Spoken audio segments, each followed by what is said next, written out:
What's up, you guys? Sean Ross Sapp of Fightful here with a name you know. We haven't seen him here for a few years, but we're always glad to have him back. He's taking part in the Sportskeeda Wrestling Awards that you can check out at sportskeeda.com/wrestling-awards. We definitely encourage you guys to check that out. They've got over 60,000 votes already and have a great panel that involves DDP, but also you're going to be able to see him just announced on Guardians of Justice, or just revealed rather. DDP, how are you? This is like, if you ever told me, I'm going to be 66 in about 5 weeks. And if you ever told me in my mid to late 60s, I would be as crazy busy as I am with my DDPY fitness program. We literally started, we every year we start our $250,000 Positively Unstoppable Challenge, which if you just go to positivelyunstoppable.com, you can get involved in that. March 1st, we start filming a new show called Change or Die. And that's going to be at the Accountability Crib at the same place I had Jake staying with me in the Resurrection. I was renting it out for years, but I took it back because we're bringing 5 people in, and it's kind of like Biggest Loser meets The Apprentice, because there's going to be challenges, meets Intervention. And some people are going to know some of the people, and other people are just regular people who are in there that, you know, don't have any celebrity or anything. And it's unlike Biggest Loser, where we're going to beat people up. We're literally going to help people find their way, not just change their lives, but own their lives. And on this very same day that we start filming that show, you just saw it, the trailer to Guardians of Justice, our Netflix original is going to be up there, called Guardians of Justice. And it's a satire superhero, very dark superhero deal, but it's a little campy at times. It's got 8 different versions of 2D animation, 3D animation, and claymation, all worked into the story. That who else is in it is Johnny Hennigan, better known as Johnny Morrison. Johnny is a real life superhero, action star. I mean, Johnny can do anything, and he's really good in this. And then there's some people like Derek Mears, who's played a bunch of different horror. Anybody in the horror genre knows who Derek Mears is. Denise Richards is in it, and a woman who I love. She was her name escapes me right now. Jane Seymour, who was she's in her late 60s. She is still smoking hot. She really is. But there's a lot of scenes between me and her, but we never really talked because it was all CGI stuff, So she did her scene without me. I did my scenes without her. But it's really neat.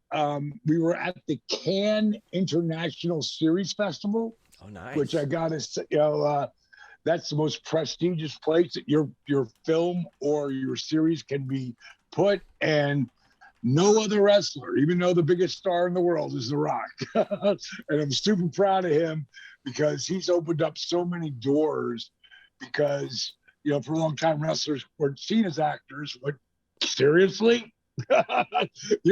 We're actors. But, to see what The Rock, Cena, Batista, they're all killing it. And I just hope to follow just a little bit behind those cats, and hopefully this will turn into something that people really like. So you were heavily featured in that trailer, and that was the first thing that stuck out to me, was all these different animation styles. Like, that was like, I'm glad that you mentioned that, because I looked at it and I said, I've never seen anything produced quite like this before, and I was very happy to get a look at that before we went on the air. That looks like a lot of fun. I'm just getting back into like the comic superhero world type of stuff. I got dragged back in by Spider-Man and the success of that. So I mean, like, you see that, and you're again heavily featured in the trailer. This is a long way from Ready to Rumble. That was a long time ago. Yeah, and it actually took us 7 years to put this together because the guy who created it, his name is Adi Shankar, Yeah. and anybody who is a Castlevania fan from Netflix, and Castlevania was a red hot video game that he turned into an anime, series, and has gotten 2 runs and got rave reviews, and that's how we were literally started doing this, me and Adi, for YouTube because his bootleg universe. Do you remember the video that came out about 8 years ago? That was it was the Power Rangers, R-rated version, and it was on Yes. YouTube, and it blew up. Remember that? It blew up huge, and that was one of the first big things. Now, Adi has been the producer of Walk Among the Tombstones with Liam Neeson, The Gray with Liam Neeson, Killing Them Softly with Brad Pitt. I mean, he's been a huge producer in Hollywood as a young man, but he wasn't getting the voice that he wanted, And so he said, I'm just going to do my own thing on YouTube. I was like, what? YouTube? Dude, you're like a big producer. He's like, I want to do my own thing. And so that was one of the first things he did was the Power Ranger. And then he did another one that was called Dirty Laundry. I was supposed to be in that. Thomas Jane was playing the Punisher. And I couldn't do it because I was doing something on the road. But Ron Perlman played this. He played a disabled veteran who was in the hood who ran a liquor store. And that was going to be my spot. But like I say, I couldn't do it. And it's a hell of a video, man. They're all shorts. And that's where Adi started to get his control of blowing up these different videos. And this Guardians of Justice was originally supposed to be shorts. Sure. And then it looked so good, the stuff that we were doing. It was like, let's make it a movie and let's throw in all the fight scenes and blah, blah, blah, blah. The fight scenes are like everything's set in 1987 in an alternate universe. And all the fight scenes are like live video games. Like, remember the bars above the head in the 80s? Yeah, of course, the health bars. Well, right. So when you're getting your ass kicked in some of the fights, then you're gone, you're dead. But there's so many different types of animation that came into it, mainly because originally we had all these fight scenes. Now that it's too long to be a movie. So, let's make it longer. And that's where they started like the 30-minute, 25-minute, episodes that they put up on Netflix now. And that's where binge watching became a thing. So, we're really excited about it. It was 7 years to make, but it took me 8 years to be an overnight success in wrestling. It took me 8 years to be an overnight success with my DDPY fitness system, and it took 7 years for this to be made. So, it's all about never give up, keep moving forward. And DDPY, I've mentioned this on the air a couple times. It had a great impact on me. I mean, I had a severe neck injury from MMA, I want to say about 12 years ago, and it got to the point I didn't get it fixed. And my wife was having to come home on her lunch break to help me out of bed. Like it was tough to function a lot of days. And I remember I was like, I want to wrestle again. I want to compete again. I want to do grappling tournaments and pro wrestling matches again. And I started with DDPY, and that's when I started to get feeling back in two of my fingers, and then I was completely fine. And I remember, I don't know if you'll remember this, but it was like 2015. I emailed you my story, and I worked for Wrestling Inc., and you were like, send this info to Steve. We're going to sponsor you guys for a while. And I'll never forget that. And anytime anybody brings up DDP, awesome. I'm like, that's the kind of guy DDP is. And it's changed a lot of lives, and that has to feel great.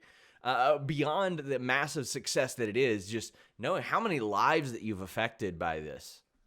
It's like people ask me all the time, like, do you realize what you're doing? And I try not to really even focus on that. It's more like I can't help myself. I'll give you. I would love to be able to read you something that I can't. It's on my phone, but I had a woman I had a woman send me a cameo, and she said, in the cameo, she said, I'm just looking to see if my pad's over here. Hold on one second. Okay. It's not here. On the video, on the cameo, she wrote 600 pounds. I can't walk or stand for long periods of time. Tried DDPY, but really, losing motivation. Can someone really do this at my size? I don't want to die alone in my bedroom at 42 years old. Could use a prayer or a kind word. Like, I was like, oh, wow. I had to think about, like, how do I address that? Because every time, and I don't care, I always start with, it's me. It's sure. I'm going to give them the beginning part. But when I got to the end, which is about 25 seconds in, I went, okay, that's not what this is about. Let's talk about where you're at. Let me read to you what you wrote. And I told her, I said, I do a thing called the list. It's on my app. It's the very first thing. If you do the list, it'll change your life. Like, it won't just change your life. It'll literally help you own your life, because you're going to educate yourself. You're going to reboot your brain. You're going to inspire yourself that you can really do this. And it's a little bit of work. It's like probably 12 hours of work of actually watching stuff and taking it in, the positivity. And I didn't want to give her all that, but I said, watch The Resurrection of Jake the Snake and Relentless. They're both on Amazon Prime. When you see those two videos, you'll see who I really am, away from the wrestling character, etc. And I said, if you do that and you're really ready to put the work in, send your number to info@DDP Yoga. I feel she paid $130 for the damn cameo. Like, I want to give her something back. She wrote me. She gave me her number. I put her onto my wife page. And because when it's a woman, I always want my wife to start it out. Sure. I don't want to I'll reach out to people all the time for women, but if it's something like that, I want to make sure that Paige is involved. And Paige is like, oh my God, you're not going to believe how amazing this woman's attitude is. I'm like, really? She's like, yes. She's like, she really feels like there's hope here. And the bottom line is Paige works out with her. She does the app. She started with the chair workouts, like sitting in a chair, and now she's standing and sitting and standing and sitting, and now she can actually take a couple of steps, and she wasn't 600. She was actually really, it took a while. She was over 500, but by the first time we weighed her, because she had to get a scale, and there's scales that are for up to 700 pounds now. That's our world right now, especially in the United States. And she was 492 pounds. And from that moment, she's down, like, I think I want to say 59 pounds in the last 2.5 months. So that's incredible. And Paige has been working with her.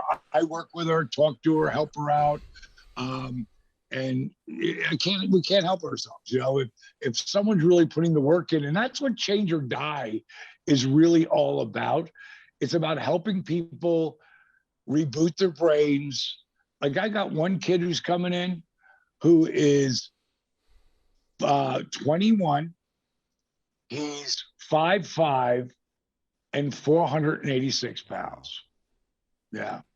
And then I got an older woman who's like 68, who's 100 pounds overweight. And I got a beautiful Latino woman coming in, and she's like 330 pounds.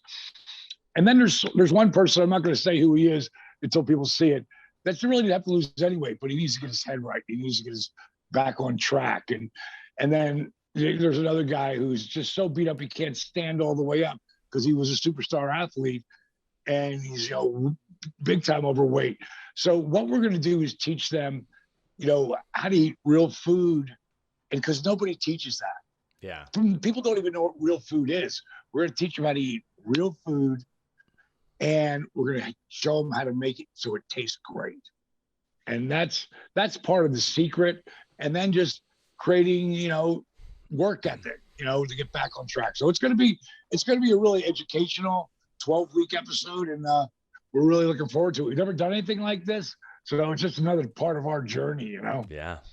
Another thing I'm looking forward to that I saw you were involved with, the virtual basement wrestling game. I saw that you did some motion capture for that of late. They put the suit on you and all that stuff. What's that process like? Because, I mean, you've been in video games dating back to the 90s, but the process of creating them and being in them is so much different now. Man, it's got your hands, it's got the gloves, it's got all the pads all over you. And they get you moving and walking and circling and locking up, and so it's literally you doing it, and the guy Ashton, it's called the Wrestle Code, right? Yes, the Wrestling Code. That's the name of the Wrestling Code. The Wrestling Code is one of the hottest, anticipated games to come out, and this is just a dude who has been in the gaming industry for 15 years and loves wrestling. It's not some big company. Yeah. It's a guy named Ashton, and he is so talented. He keeps putting out one guy after another. He did Crowbar, and Crowbar is a really good friend of mine. I'm the one who helped him get his first break in WCW, and we talk all the time. He's helping a lot of people now too. Yes, he is. He's a great he's a therapist. Yeah. He has his own company, his own business. And he has 2 brand new knees. And he got them 3 or 4 years ago. At 38 years old or 39 years old, he used DDP yoga, and he used some of the things he does in PT. He gets his ass all the way to the ground. I've never seen anybody do that who had their knees redone. And he's wrestling all the time. Now he's got the gimmick with the wine glass and, his promos that he cuts. And the Wrestling Code did the video of him drinking the wine, and, and he's in the suit and everything. And then they skinned him. It looks just like him. Yeah. I mean, it looks, if you put him right next to it, it's really hard to see the difference that you can really tell. But he's virtual, and he cut this promo, and it was really good. So, I've been watching what Ashton RVD turned me on to this originally. Yeah. And this is gonna rock, because he doesn't compete with anybody, and so many of it. So I'm in it, and RVD's in it, and different guys who are notable, like Crowbar, and I think Kurt Angle's in it too. I'm not sure. There's a ton of people that signed on, dozens and dozens, yeah. But a lot of independent guys that you've never heard of, but people in that area, it'll help to build these guys and give these guys notice, because they're doing all their own shit. Yeah. So I'm really excited to see it come up. There's another Army one that he's doing with me too. RBD's in that game already too. Where just shoot him up, blow him up. Is that the Mean Greens game? Yes, the Mean Greens. Played that. It's a lot of fun. That's his game too. Yeah. And Ashton is he's a very talented young man. And one of the things we're going to do when he comes back in April, my wife, Paige, is they're going to put her in the suit just so they can see all her movements, because we're going to do workouts. Oh, cool. As animation of these characters. And I want him to do Nighthawk, who is the Batman-esque. Nighthawk in Guardians of Justice is, if Batman got older than 40, yeah, and Nighthawk is, he's chiseled and he's grizzled, and, he's in his 60s, and he drinks and he smokes, he takes pills because he's in a lot of pain. He's got cancer. He knows how to save the world, and he's going to kill for the greater good or whatever he needs to do. And, it's if Batman got older, that's pretty much what it would be like. Nighthawk, my version of Nighthawk. So again, a reminder to everybody. Wait, let me finish. I forgot. That's why I brought that up. I'm going to get Paige to do like, I'm going to do like a Catwoman type thing. Sure. And at times, Nighthawk and Catwoman will take you through a workout too. Oh, that's cool. So that's cool. Yeah. So Cat Girl, we'll call her. A reminder, guys, check out those Sportskeeda Wrestling Awards. We encourage you guys to do that. Now, this wasn't over the past year during the voting criteria, and I haven't talked to you since then on camera. You had a match in AEW. That's now been 2 years ago, and I was so excited to see that. I thoroughly enjoy MJF's work. I obviously grew up watching DDP. Explain to me how the possibility of it even came up. Well, Cody is like my nephew. Like we're super close. He's been 12 years old. Yeah. And when he went to AEW, and he, of course, it was him and the Young Bucks and Kenny that really put that whole all in together, and where it went to. But and of course, Adam Page too. He was part of that group of guys that really put it together. But Cody was the cat who really was booking at that time. All in was all his. He did it all I was there from the backstage to the production meetings to everything.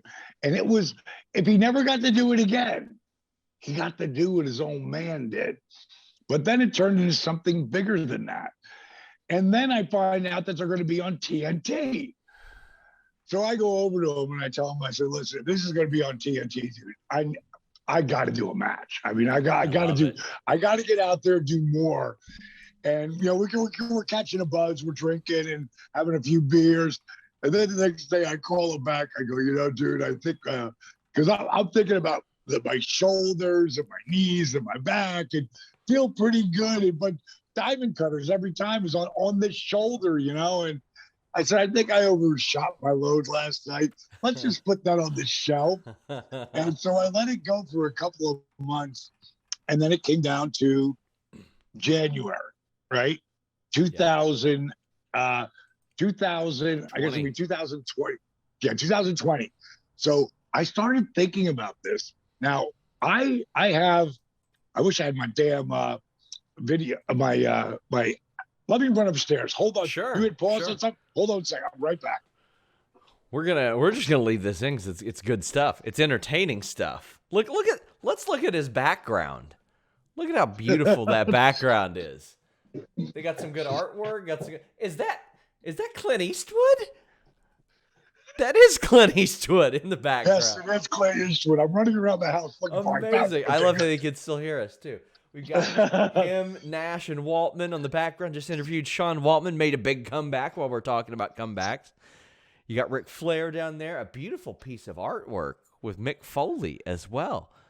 The centerpiece. Yeah, and that is Clint. I love it. Of course, me and Stone Cold over here. Yeah. This is Bo Jackson over here. One of my favorite athletes of all time. I was just telling that story last night.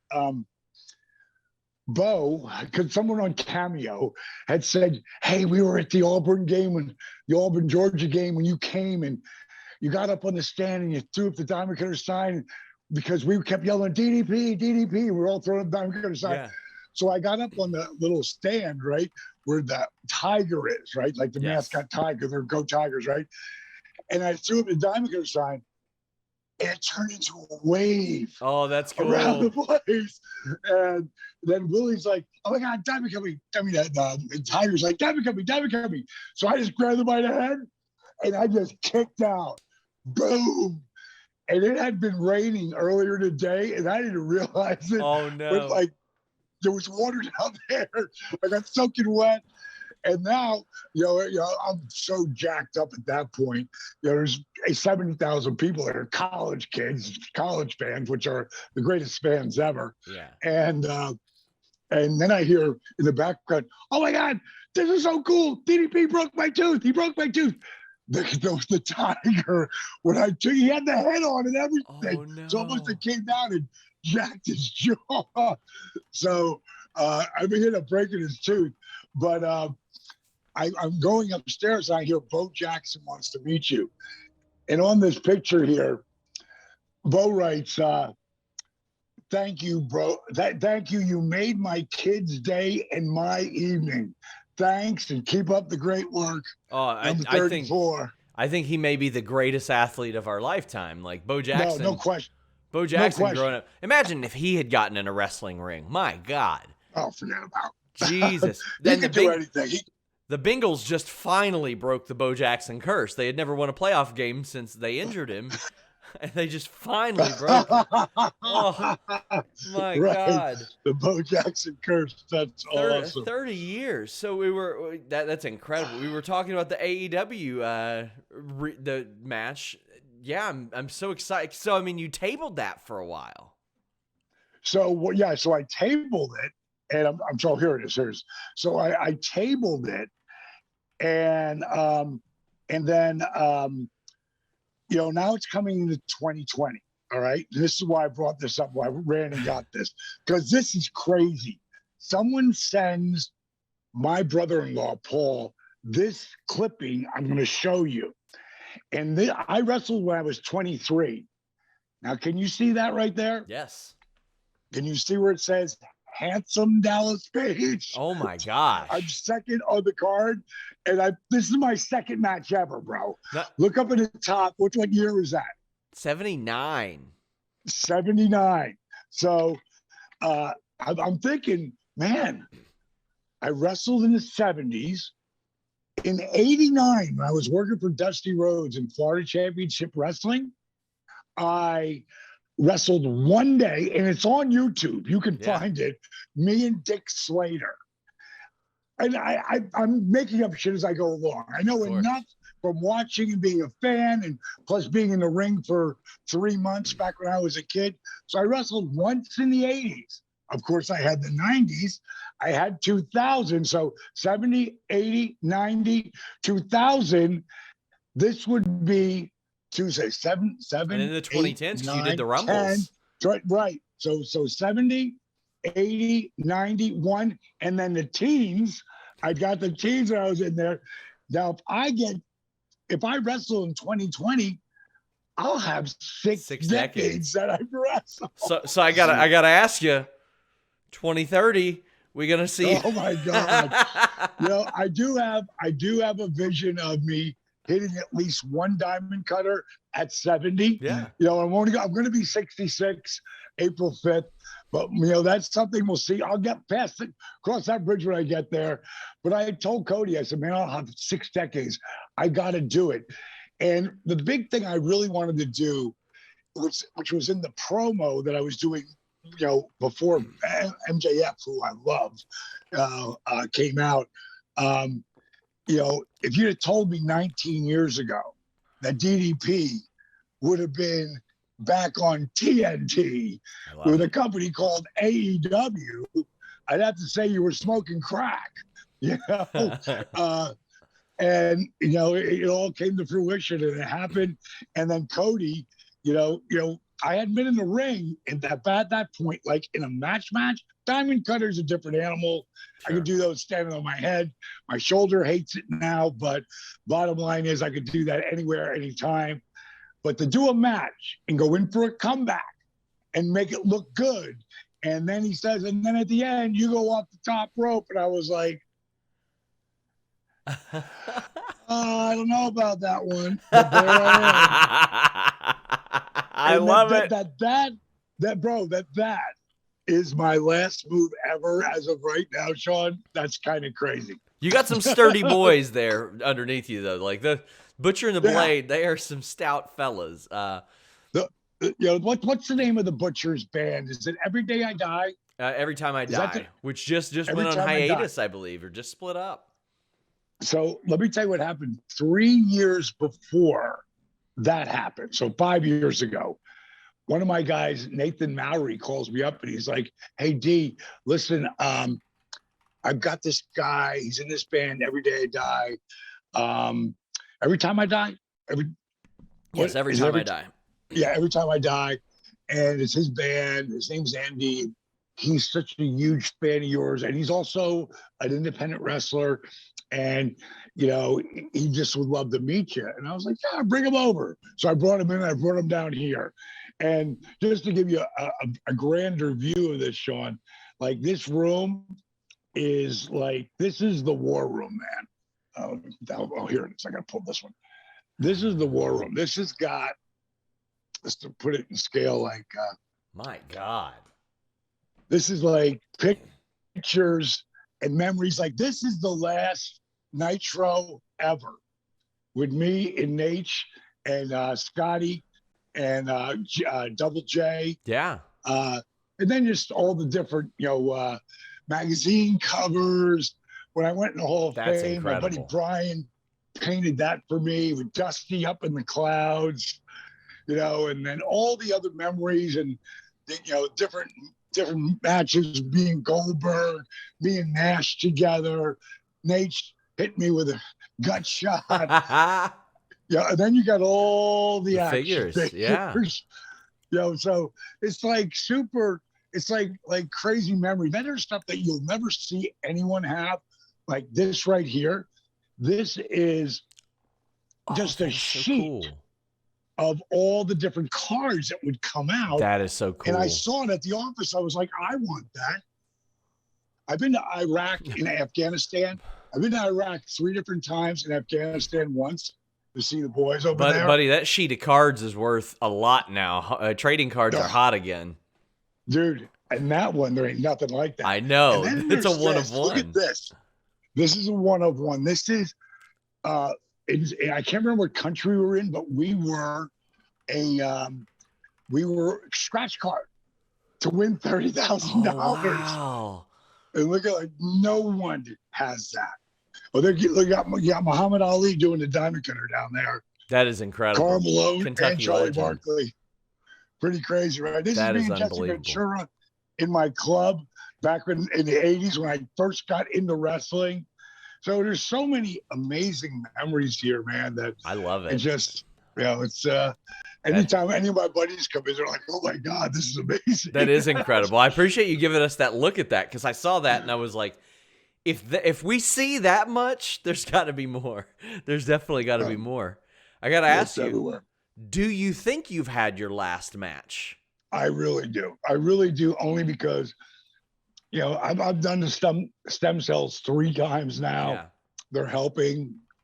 I'm in like ridiculous shape, but I'm still sore, man. Sure. And I just can't imagine, because I know all my work was really between 35 and 49. Now, I did other stuff after that, but it wasn't big stuff. Yeah.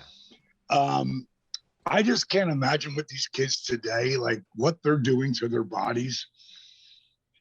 Like Darby Allin is one of my very good friends, and he does the program, 5-6 days a week as part of what he does. He's very serious about the maintenance of his body.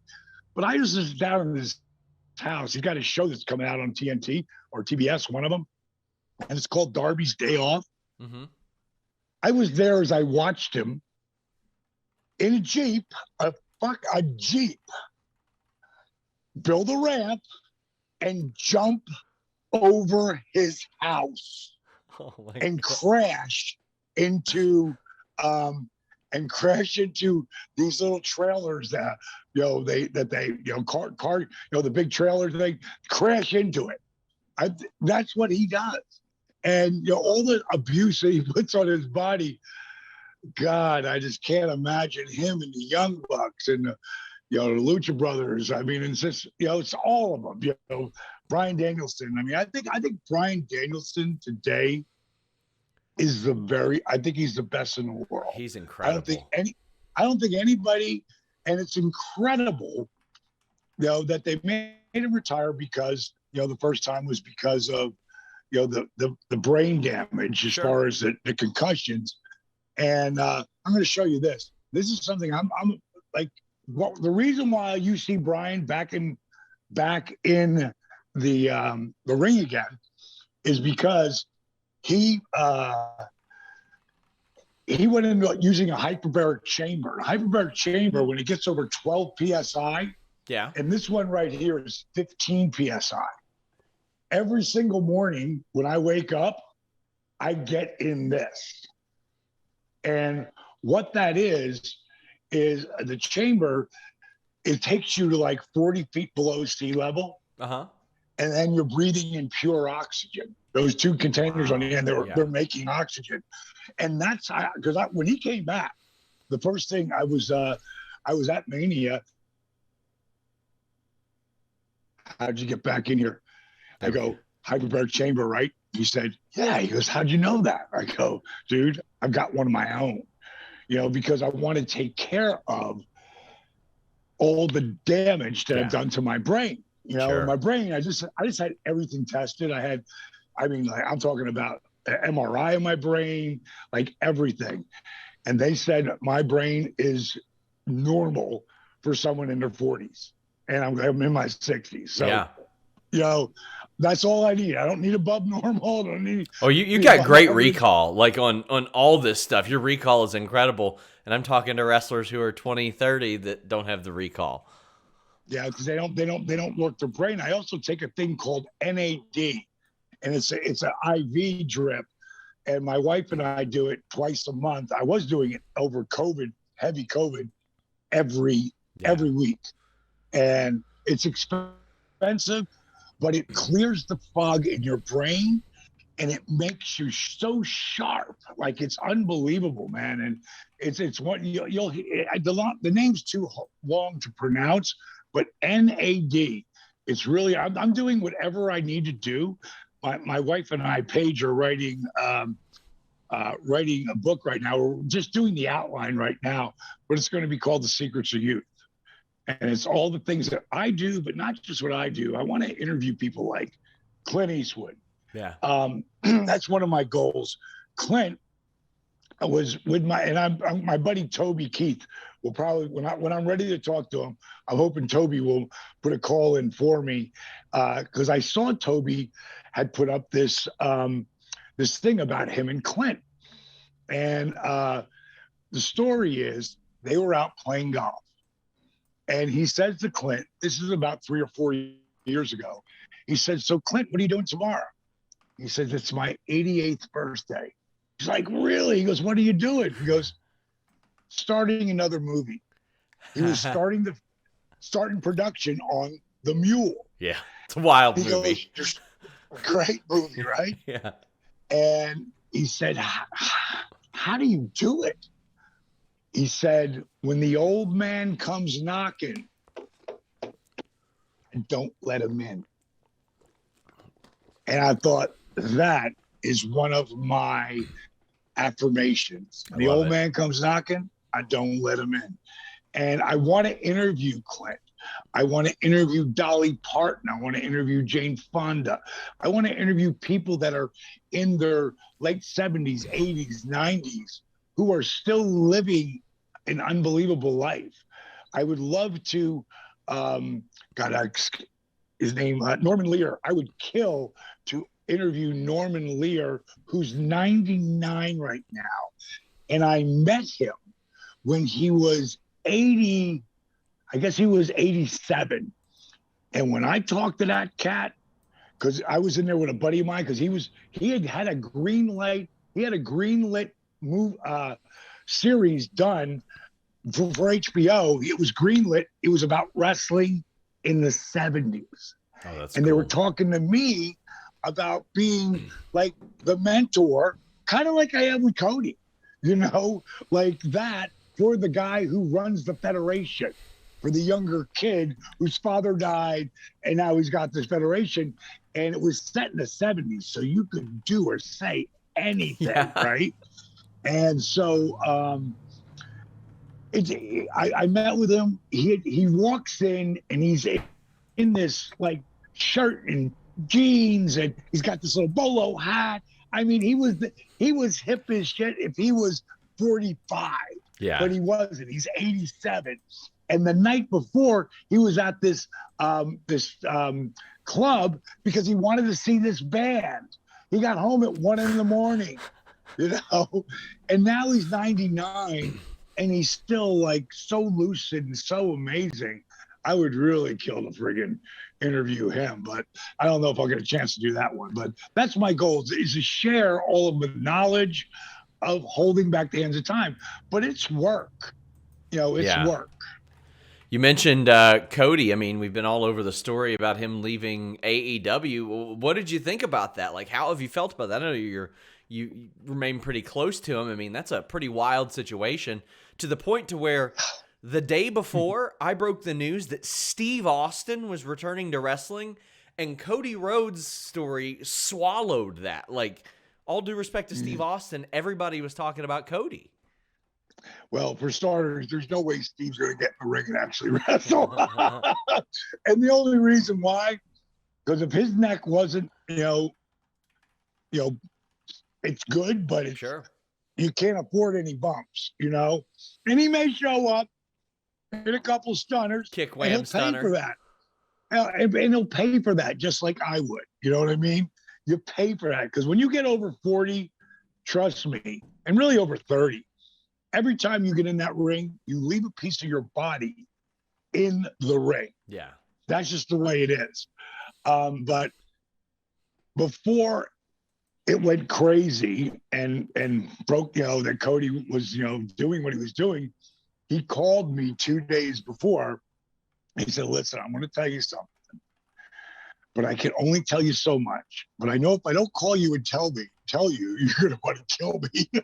You'll be so pissed off. So I have to call and tell you that I love Tony Khan. He's a great guy. He loves me, but we're going to move, and, we're going to split up, and I'm going to go off and do something else. And I can't tell you about what it is right now, but I promise that, at some point I will. And, and so, I don't want to know sometimes, you know what I mean?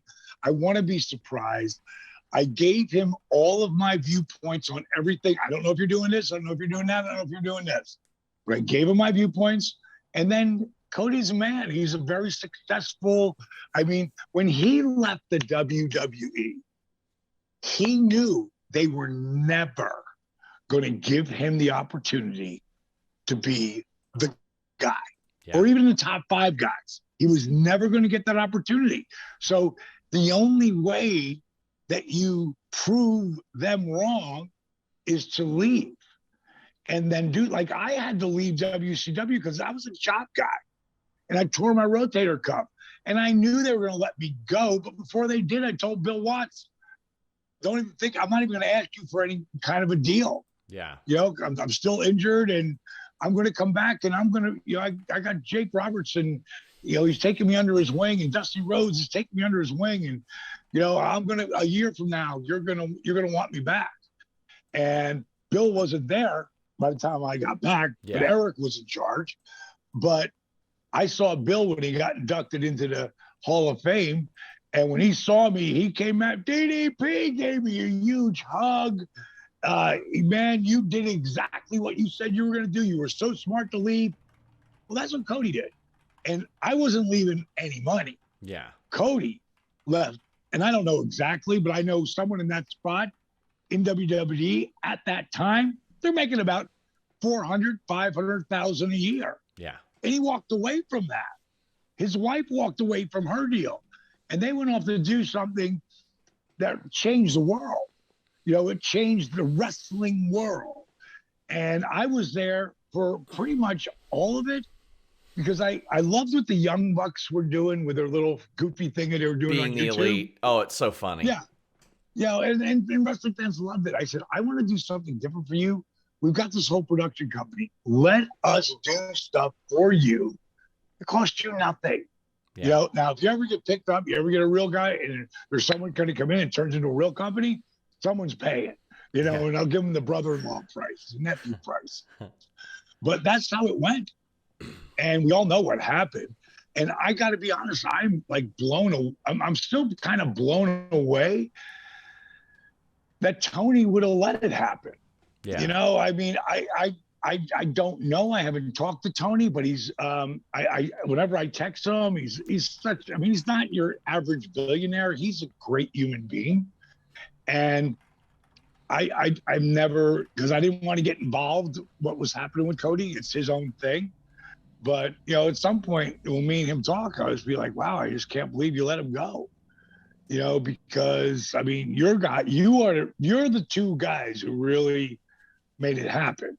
Your money, your vision, your connections, and what he put on his back and carried for that year to get it to where it was that he wanted it. And All In was really like when they do a pilot. That's what it was like. Yes, it was. But I was there, and Cody was running everything. The other EPs, they were having fun. And they weren't doing that. They had things to do and things to say as it became a company. But in the beginning, Cody was just having a lot of fun. Like, I'm getting to do what my dad did. Yeah. And working in a big match. Yeah.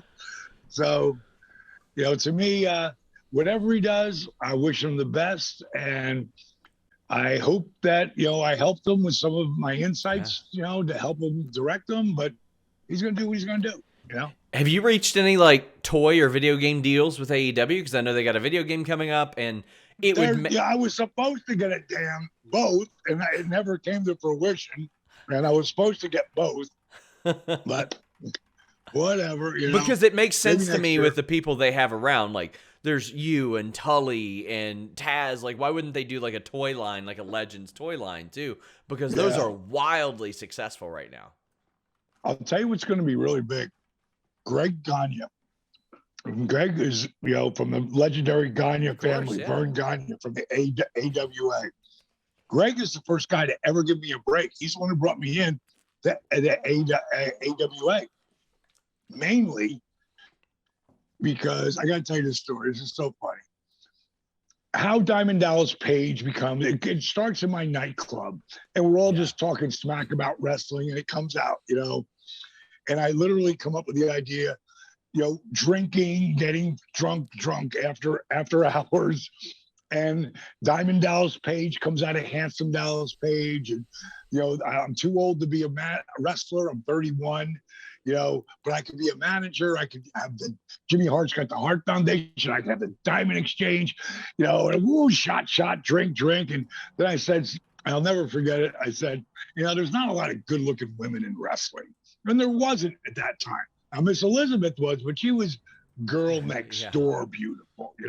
I said, what if I had a whole stable of the ladies and I called them Diamond Dolls, and they were stripper hot? And my buddy Smokey goes, oh, that'll be a stretch. Ooh, shot, drink. And this is a lesson I tell everybody. If you come up with an idea, even if it's a fantasy idea, write it down. Like, just don't think it, ink it. So I'm writing this on my blotter pad, right? And at the end of it, we're getting ready to leave. It's probably 4:00 in the morning. And I go, wouldn't this be a trip? Diamond Dallas Page, he's got the Diamond Exchange. His wrestlers, are from the Diamond Exchange, and he's got the Diamond Dolls. I go, that's BADD bad. I looked around and go, did I steal that from somebody? And I go, no, I made that shit up, and I wrote it down. So they're doing I get a call a week or so later, and they're doing a story on The Voice, because in this nightclub, it's a big ass nightclub, like holds 1,000 people. First place I ever met Jake, in this club. And it was before this had happened, meeting Jake, because that's what really got me going. Yeah. And thinking, and Jake told everybody. So a lot of the boys were coming in. Ted DiBiase, and the Bushwhackers were there. And this is a picture that Luke put up on his Facebook. Look at that head of hair on all of us there, right? What was that natural? Were those curls natural? No, they were. I love the hair scoops, man. So this is me and Ted at 3:30 in the morning. Amazing. Upside down. So I might throw into my commercials, ooh, yeah, don't miss it, hot legs, $1,000, cash and prizes, ooh, yeah. I might just throw that in the middle of shit, And it was one of those things that now this Party News Networks wants to do a story on me, and they do this story on The Voice. And they film me in my 62 pink Cadillac. They film me at the studio. I'm wearing a WrestleMania t-shirt. That's how big a fan I am, right? And they get me in my office and they say, at that time, they say, where does The Voice come from? And Sean, I look down and I see some white sunglasses there, right? And it's right next to what I wrote. If the sunglasses aren't there, I don't know if I'd do it, but they were there. And I put them on. And I went, The Voice comes from Diamond Dallas Page, Daddy, blah, blah, blah, blah. And the really crazy part is a radio guy calls me up and wants me to do a show. And I'm like, I don't really do it. It's all in my head. And, so bottom line is I do that. I do it with Captain Lou Albano. I do it with Sergeant Slaughter. And my buddy Smitty, who's the radio guy, is like, you got to do something with this. So he gives me the name and the address of a guy named Rob Russin. And I sent him a video. And this is pictures from that day. Oh, so cool. Me and all these guys I wrestle. I brought this guy in, Captain Jack, who's a radio jock with great pipes. And we just acted like I was already doing this shit. Yeah. And I get a call 2 weeks later and they're like, Diamond Dallas Page? I'm like, yeah. They're like, we want to bring you and your boys into Vegas for a tryout. We like your shtick, but, I've shown it around the office. Everybody likes your shtick. He goes, but no one's ever heard of you. Where are you guys working at? Well, Rob, none of those guys can actually wrestle. He's like, what? So don't call us. We'll call you. They hang up. And then Paul Heyman, back then, Paulie Dangerously, left the AWA, went to the NWA, left a huge void for a young guy to talk, and Greg Gagne brings me in. So Greg, and this brought me to the story, Greg has started a toy line, and he's got all the old legends, man. I feel like I might have seen some concepts. Is DiBiase in that one? I would think he would be, yeah. But I'm not positive because I don't know what his deal is about with the Legends deal. But they're gonna put together families, like the Roberts family, like all of his, like Jake's brother and sister both wrestled too. She was Robin and he was Sam Houston. And they had that with his dad, all four of them together in a package. They'll probably do me and Kimberly together. I just see separately. Sorry to interrupt. It is the ones that I just saw. I looked it up. They're unreal. They are unbelievable looking. They're styled like the old Remco AWA figures. They look unbelievable. They're beautiful. They really look great. And Greg, it's so funny because Greg was one of the people who early on in my wrestling, not managing, but wrestling career, had, I had asked, he was one of the trainers down there at one point in WCW. And I said to him, I said, you don't think I got it, do you? I just came out and said, he goes, nope, I don't. And bottom line is, it was something because I said, what do you don't think I have? And the one thing he said was charisma. And I just spit my beer out. And I go, I know you hate me. And I didn't dislike Greg ever. I always liked him, even when he said that. But what he did was he lit a fire under me that no one could, he was really the first, because he gave me my first break ever. Yeah. And he's like, Diamond, I like you. He goes, I just don't think you got it. And again, it lit that fire in me. And I talk about it for years. And then I was one of the very few guys who was at Gene Okerlund's funeral. I thought that would have been a who's who. Of course. But I was the only one from my generation that was there. Craig was there. Of course, Brian Blair was there. And Brian's partner was there. A couple of the office guys from WWE were there, but none of the boys. I was blown away But Greg walked up to me and he put his hand out. Of course, I shook his hand. He pulled it in me. He said, I want to apologize to you. He said, I wasn't wrong about many, but I was wrong about you, man. He goes, I'm so proud of you. He goes, because he gave me my first break, and I was like, oh man, thank you so much. And I said, and he goes, I really want to apologize again. I'm like, Craig, no, bro. Like again, you lit a fire under me that I don't know if anybody could have done it as good as you. And you were that person for me that really gave it to me. And I just hugged him because I loved him, you know? And, and it really, when you have someone come back and they're really serious and they apologize on something that he didn't really even need to, you know, because I would have been, to me, that would walk. He helped me. And then, you know, we just started talking together, and we came, you know, I consider him one of my good buddies today. And we're going to do something. Matter of fact, we're doing something together besides this.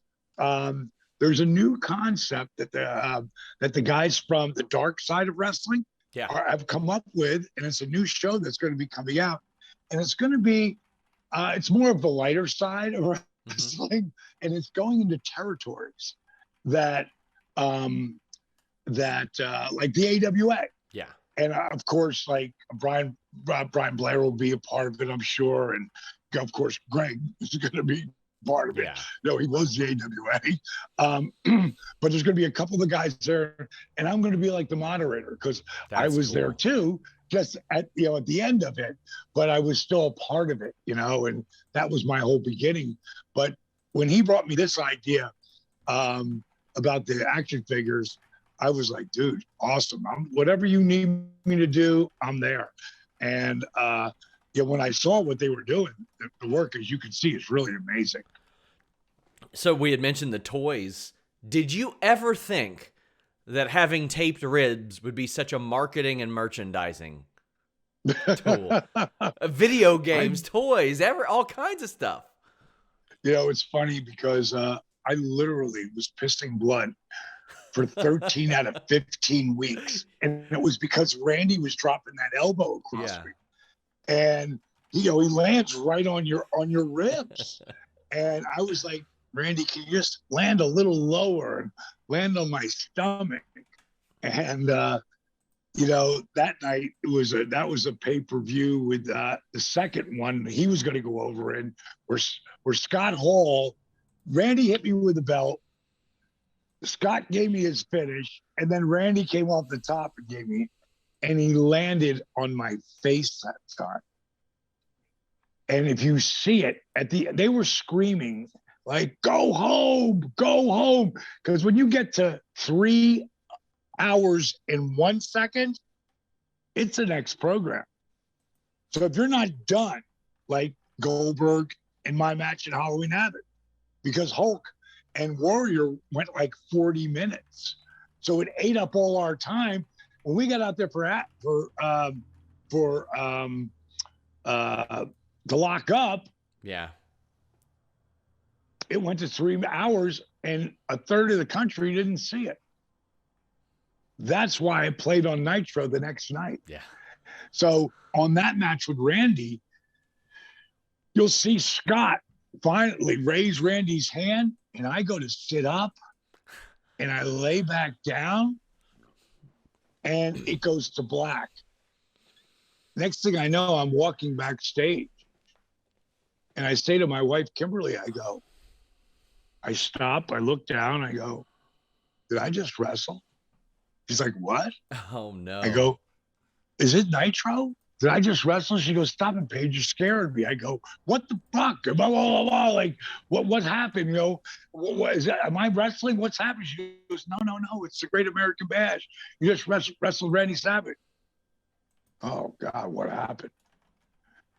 What I did, I sat up again, like the Undertaker. Came to my feet. They're facing that way. I come to my feet behind them. They turn around and see me as I'm stepping back, and I fall through the ropes to the floor and give them both the finger and walk down the aisle. And here we are. And I'm like, oh no. I mean, that's like fighting in the backwards, like you don't do that. I'd be like John Wayne Clint Eastwood, Sylvester Stallone, all going boom, boom, boom, boom, boom, boom, boom, boom, boom, and you pull a Tony Montana, and you come out with Scarface. You can't kill me, you know. He could do that. He was a star. But you get shot, you go down and you die. And you take a belt and 2 finishes, especially those finishes. Yeah. You don't get up, you know. But they kicked that door in, man, and I had a table in front of me. And I was like, I don't remember anything. I was knocked out. And they were like, I go, do you really think I would do that? I go, and I threw the table. I go, let's go. You knocked me out. And then they walked out. And the next day, boy, my face like a chipmunk, man. So as we got a couple more before we wrap up, again, reminder, Sportskeeda Wrestling Awards, and of course, Guardians of Justice. I know you see the tweets. Everybody assumes Dallas Page, Hangman Page, Ethan Page, they're one big happy family. Are you willing to embrace them as your family? I would love to do it. I think it would be fun.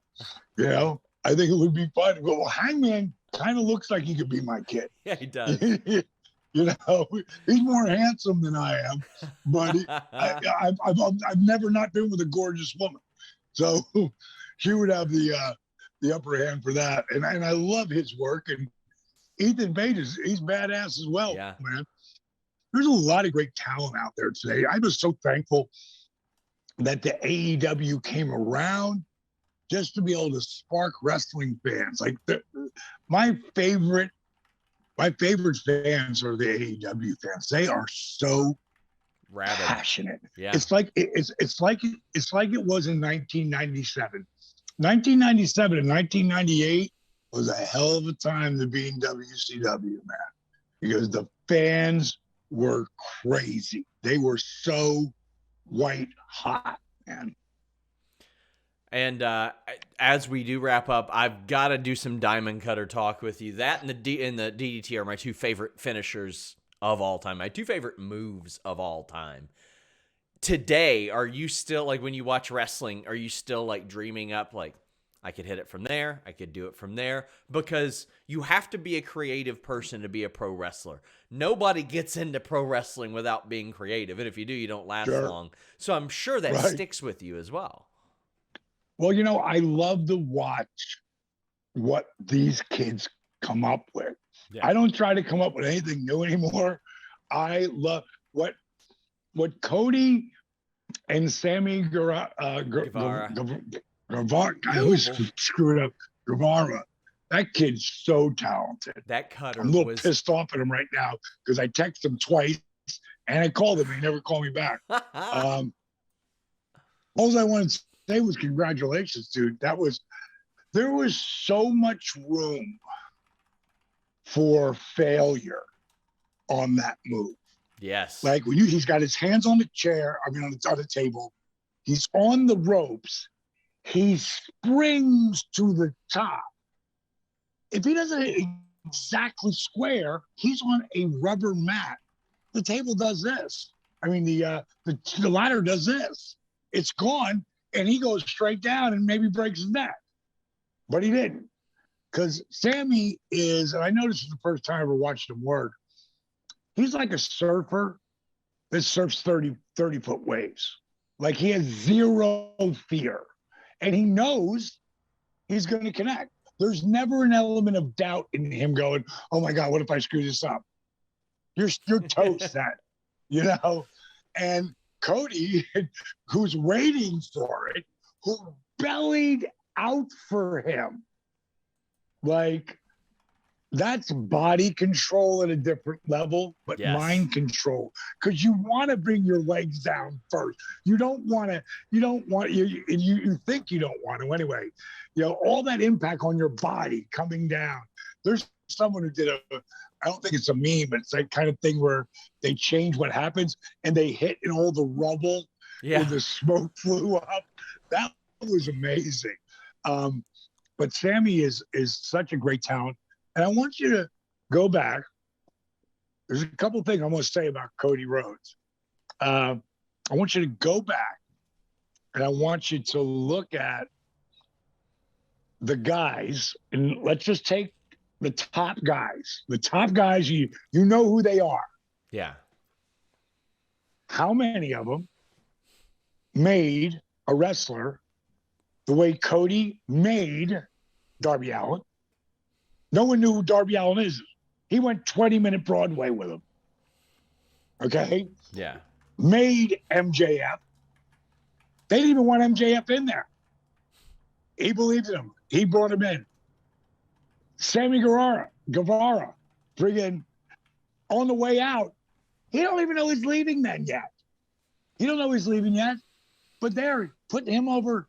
He puts everybody over. You know. Now, if he does end up in WWE, if that does happen, they need to put his ass over strong. Yeah. Then he can do whatever you want him to do. But you need to put him over strong. If he's coming in there, he needs to come over with an impact. And again, I don't know if he's going to go there or not, where it's at, or what he's doing, but hopefully that is something that is going to be done. But you know what he did in that for that company, and how the company was made on the Rhodes match. The match was such a good match.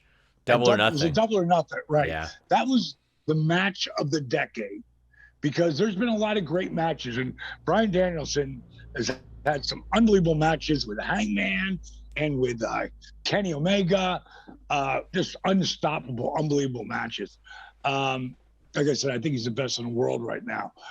But when you got to look at like the guys that come in and they got to be made, well, the other guys have to make the other guys, but you still got to protect yourself. Yeah. And Cody coming in needs to be made. If he ends up going there, you know, then hopefully that will be handled like that, because you want to make him, you know, because he makes everybody. He goes out there and busts his chops. And I loved, again, not absolutely positive it was going to happen at the time, but the whole talking about Punk and the pipe bomb, you know, and he talked about all the things that Cody did. Yes. I mean, that was the basis of Cody's last big promo, was that Punk talked about all this stuff. He did all this stuff. And I thought that aged very well. You know? And I'm a big Punk fan. I think I love his promos. I love his work, especially now. I like it more now than I did back then. Yeah. Because now, being older, he takes more time. He has more story to it. More Shakespeare. Yeah, I really love his work right now. I love what him and MJF did. You know, it was great. But again, it was Cody Rhodes who did the real work on that end and made it happen. And for him to walk away, boy, it shocked me even when he told me. I was like, really? I was definitely shocked when I found out. I was surprised. And to go back to the Diamond Cutter quickly before we go, we've heard that maybe Randy had asked for permission to use it. Has anybody else? No. Oh, so he didn't. He didn't. I called him. He didn't remember this because he was going through surgery at the time. His shoulder. Because we talked about it years later. Like, I told him I wanted them to use it. You know, to me, pound for pound, the look, the size, the work, I think friggin' Randy Orton may be, you know, you got to give Flair the best of all time because he had 30-year run. Randy ain't anywhere near done, or he'll take some time off. Yeah. He'll come back. I think he may be, he's like top 5, man. Like, of guys who did our business from 22, the youngest world champion, so he's in his 40s now. Yeah. To have a run of 20 years on top. Like, the guys who get that shit, Rhodes, Dusty Rhodes, Macho Man, Hulk Hogan, Ric Flair, Roddy Piper, Shawn Michaels, Randy Orton now, 20 years in. I want to say Nash had 20 years too, as well, him and Scott. Because let's see, they worked from 96 to 2006. Yeah, so maybe not 20, but close. Yeah, and but close, Scott was around years before Kevin was even. Yeah, and Scott was, it took, all he needed was the break and to find the character. Yeah. And the character came out of this guy right here. This is the guy he came. That's where Razor Ramon was born, right there, as the Diamond Stud. And in my 62 pink Cadillac convertible, we drove up and down the roads between Atlanta and Macon and Anderson, South Carolina and North Carolina. Like, we drove, and Scott smoked pot. He didn't even drink back then. He smoked pot, and he did Scarface. He impersonated Scarface the whole time because he loved the movie and loved the character. And then when he went up to the WWF, now WWE, when he went up there, they wanted him to be like an army guy. Yeah, I remember hearing that. And he was like, what about this? And then he just did it. He turned into Chico, and Razor. And Razor was born, man. And what a run. When he came back in, like, with that job, like Diamond Stud, his wife was pregnant with Cody at the time, his son Cody.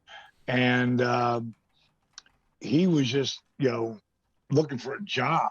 And I'm the one who made it happen for him. Created that look, everything. And that's one of the big reasons why he helped me when I dropped him in the NWO, because that was my idea. One of the best diamond cutters ever. One of the best. Yeah, good. No one saw it coming. Yeah. And that's the beauty of those. That one would be up there with when I did La Parka.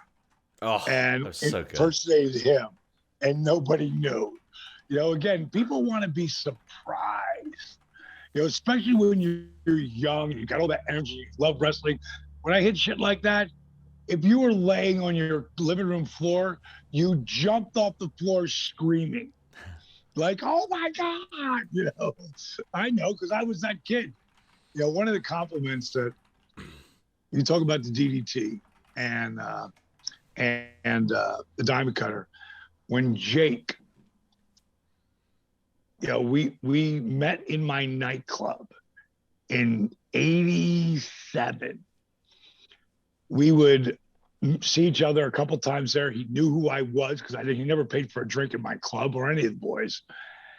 And when I got to wrestling, when he came to WCW, it was 91, late 91 or 92. And he came to the power plant. I hadn't seen him in 5 years. And I hear, Paige, that you? And I turn around, Jake. He goes, man, I thought that was you. And for us to, 92, to get together and him pull me and take me under his wing. And then when I tore my rotator cuff, he had left because Bill Watts killed his deal. And he called me to check on me, and him and his old lady were split up. So I had to move in with me for 3 months until he lost the black cobra in my house. And then he had to go. But we never lost contact with each other. And he would watch all my tapes and all my matches and critique them. And he made me had to figure it out, but he was there to, to really lay that hand on me. And I hadn't seen him in about 9 months or so, or talked to him. And January of '97, I got a call. And when I pick up the phone, all I heard was, congratulations. I'm like, Jake? Yeah. Congratulations for what? Reinventing the DDT.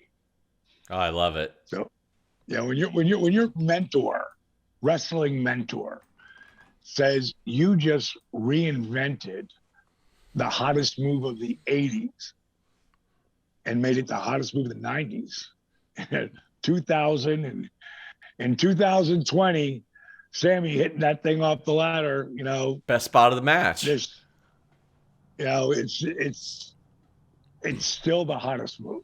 Everybody use it for high spots, but when you hit something like that, that's the finish.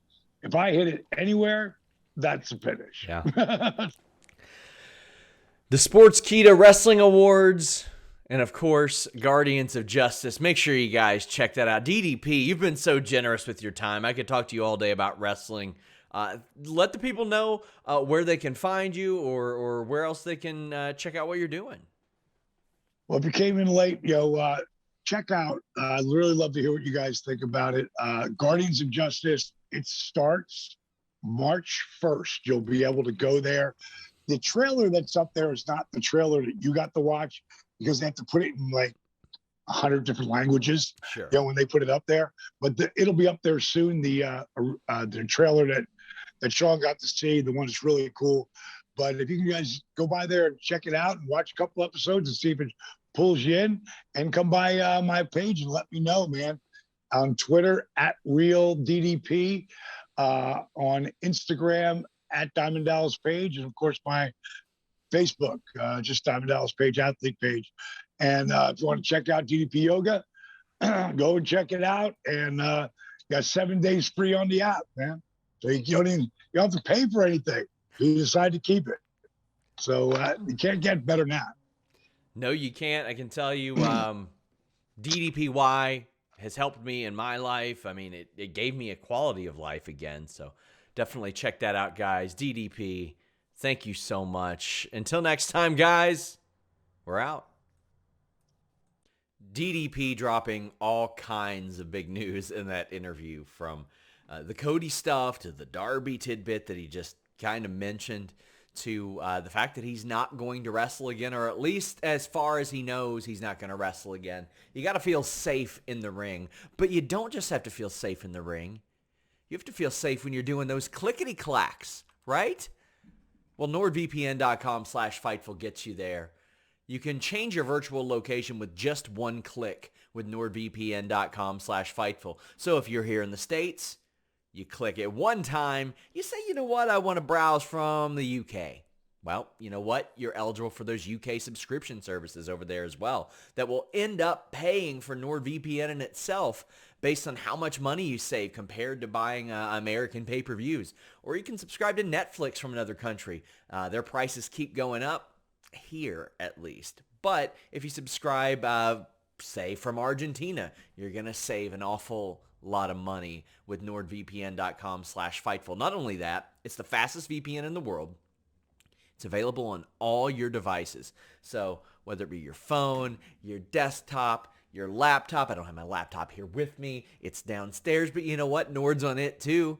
My TV right back there, NordVPN.com/Fightful's on it too. Not only that, you get a 30-day money-back guarantee. If you don't like it for any reason, hit them up. Let them know. They'll give you your money back. There's nothing to lose here. And it's one of those few things you can subscribe to, one of those few things you can purchase, and it will end up paying for itself. Get a great deal plus an additional month free at NordVPN.com/Fightful.